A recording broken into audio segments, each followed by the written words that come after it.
Hi, my name is Leslie Ullman, and I'm very honored to read for Boulder Bookstore, which looks like a luxuriant bookstore.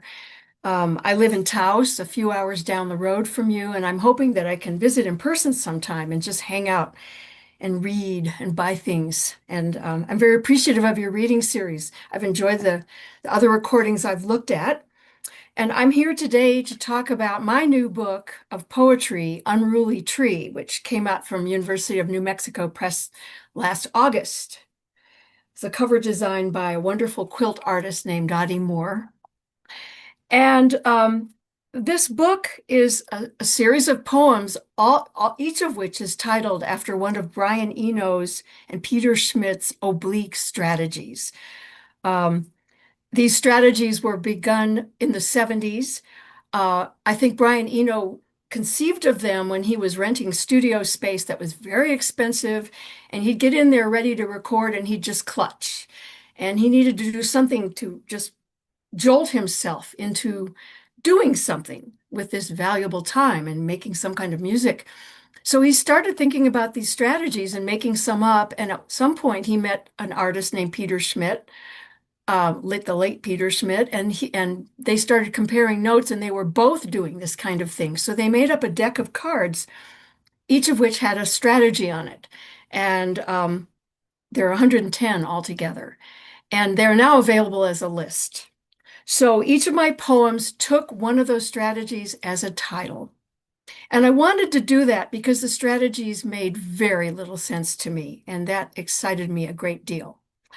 Um, I had been, when I encountered these, I had just finished a series of poems where I had taken the last line of a previous poem and made it the beginning of the next poem.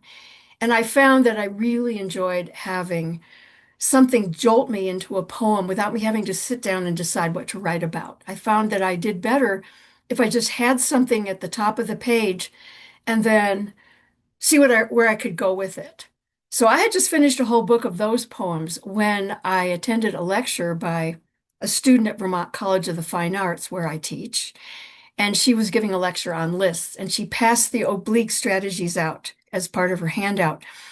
And I had never heard of Brian Eno, and I didn't know what these things were. They looked like rough translations from another language. I soon found out who he was, and I now totally love the man. I totally admire him. But these strategies just intrigued me because a lot of them just made no sense. Go slowly all the way around the outside. Imagine the music as a chain of disconnected events. Use an unacceptable color. They're all just these little things. Some of them make a little sense and some of them make no sense or they're a single word. And I thought, well, I've been liking taking myself by surprise with my own lines. Let me see what I can do with him. So I ended up writing a poem with all of them. I did all of them. It took me about 4 years, and I had a wonderful time. Uh, I ended up keeping in the book about 60. And in the process of writing this, I found myself thinking about the arts. Um, I would go to concerts and I would find myself observing not just listening to the music, but looking at the musicians' expressions and body posture and looking at the audience and just picking up on things. I was mining whatever I could from music because I knew a musician had done these strategies. But then I found myself writing about the visual arts and I found myself writing about process. And sometimes a prompt would just lead me somewhere completely well, all of them led me somewhere unexpected. Most of them have to do with the arts, but not all of them. Um, but they took me out of myself in a wonderful way, and I was very sad when I wrote the last one. Um, my process, I'm interviewing myself here with your lovely questions. My writing process consists of show up and wait. And I think I've learned to trust that from doing things like working with the oblique strategies for 4 years, where I would just type the strategy at the top of a page and sit there and not have any idea what I was going to do and just let myself relax and wait for something to come up. And I would type something. And then that would lead me to type something else. And I would just wait for the next thing to come. And it wasn't really being in a mystical state of mind, but it was more being, I think, very much what Brian Eno had in mind, where you get out of your own way and you don't try to do what you thought you should do, or you don't try to make a plan, but you just wait for something to arise. And I learned to trust that something always would. So I think I ended up writing a book that was very much in the spirit and using a process that was very much in the spirit of what Brian Eno had in mind for for artists who are stuck and how we could help them get unstuck. And this system has helped me in all my writing since then. I finished these poems during the pandemic. The book came out much later. In all the writing I've done since then, I've had a much greater sense of trust. And I love that. And I would wish that for any other artist. And another thing I feel about these strategies, I don't own them. Brian Eno doesn't own them. I actually had an email exchange with him, and he thought it was great that I was doing this. And so I'm thinking, writers out there, you guys can go find these things online, the oblique strategies, and go ahead and see what you can do with them. I think they should be shared. I think it would be great someday to have a whole anthology of poems and prose pieces written off of the oblique strategies and just let them breathe out. So, another question that you asked, I think I've pretty much told you about the book. They've led me, I really went in a lot of different directions, and I guess I'd like to share some of those directions. And then at the end, I will go back to a couple of another question you asked. So the first poem I'll read you is about visual arts. It's called, and the prompt was Honor Thy Error as Hidden Intention. Robert Motherwell raised his brush, muttering, his whole body stretching into his mistakes. I have uttered wrong words, cliches that fell flat, but sometimes led away from themselves to unexpected freedoms. Misspellings turned visitations. Once I wrote slightful and felt a little ghost tickling my shoulder. See how spilled toothpicks make a lattice Mondrian lost and found himself in? Water everywhere finds its way down, creating fissures, havoc, mud, tumbling and buffing river stones to a smoothness Henry Moore loved as silhouette and skin. Woman, repose. Gravity never apologizes for a mess, though I have made errors from which the court inside me will never let me off. Fault line, plucked nerve of shame. Jackson Pollock just poured more paint on the canvas every time a can, oops, tipped over.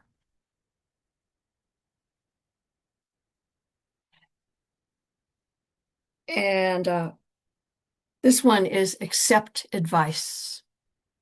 Accept advice from unexpected sources, not the stonemason's crowning cathedral, but his long apprenticeship and the beautiful failures of his youth. The way his hands knew the tools, the way he saw through stone to fault line. Perhaps his sons never joined him in the guild. Perhaps the cathedral fell accomplice to corruption. Perhaps you're wondering what any of this has to do with advice. Try coming at it sideways. And I'll read you one more. This one's sort of about writing, and it's a skinny poem.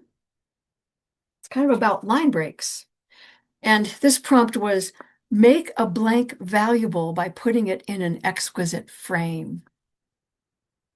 Or make the blank the frame where words aren't, the vertical silence inside which each slender cluster of words ends in temporary suspension, catapults, driving eye and ear through accelerated current into a finished thought for a moment. But best is the tease of almost meaning within each margin, line by line, the flash that holds before it empties into deeper surprise, a nugget of sense, prismatic chip of thought inside that frame of no words that has forced a pause. This is the rigor of the line break, coaxing the flow of attention just so through the exquisite aqueduct of the blank. So I enjoy sharing those poems. Thank you for letting me do that. Your last question had to do with books I've been reading lately that I love. And I'm surrounded by terrific books, and it's very hard. I'm going to share one of my favorite writers who's a very non-public person. And then I'll also share a book that I just finished. I mean, I could have pulled any for that second choice, but this first choice is Joseph Stroud. He's a California poet, and his latest book is Everything That Rises. And I have been following him for years, and he's just a beautiful, beautiful poet.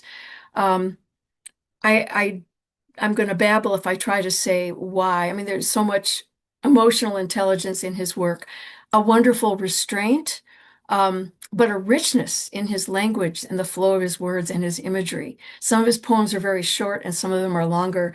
And I just love being in his sensibility. And I read recently that he won some huge award, and he doesn't go out seeking things like that. And he doesn't do social media, and he doesn't give readings, and he doesn't do all the po-biz things that we're all doing. And in that wonderful silence, these beautiful poems flourish. And I love that he does that, and I love that he's been successful at it.